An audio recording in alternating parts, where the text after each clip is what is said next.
Yeah, so that is the entire project in a nutshell. Now onto the fun technical stuff. What were your technical processes in terms of mixing and mastering? So in terms of mixing, I mixed on the go because this was more of just like purely artistic. The mixing was highly creative. I didn't separate the processes at all.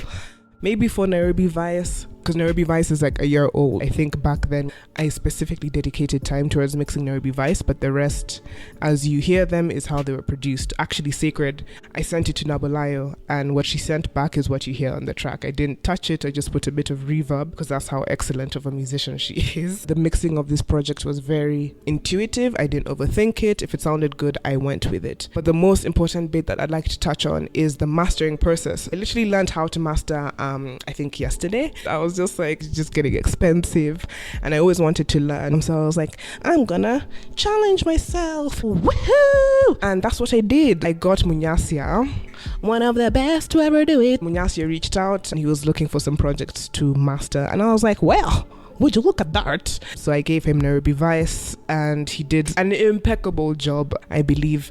And then I used the Nairobi Vice master as a reference for the other ones. So I was trying to get all of the other 4 tracks to sound like Munyasia's master. And I think that's why it sounds really good, because I was referencing a master that somebody had done specifically for me and to my taste, as opposed to a commercial record, which is what I normally do. That covers the technical aspects of it. How am I going to close this? I don't know. What do YouTubers do?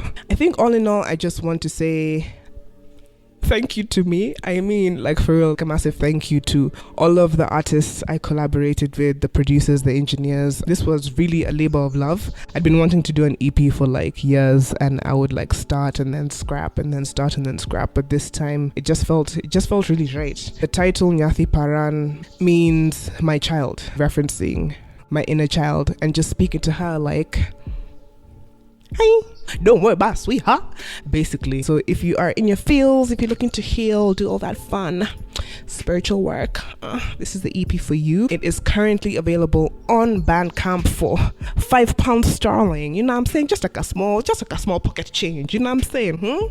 Instead of spending that money on konyagi, go and buy it, please. Yeah, you can find it on Bandcamp, and the visualizer is also up here on YouTube. Yeah, this has been great. I've received so much love and support, and I look forward to seeing how it grows, because I also called the EP My Child, because I want to see how my child is going to grow and who they are going to become. So yeah, that's it, folks. Till next time. See ya!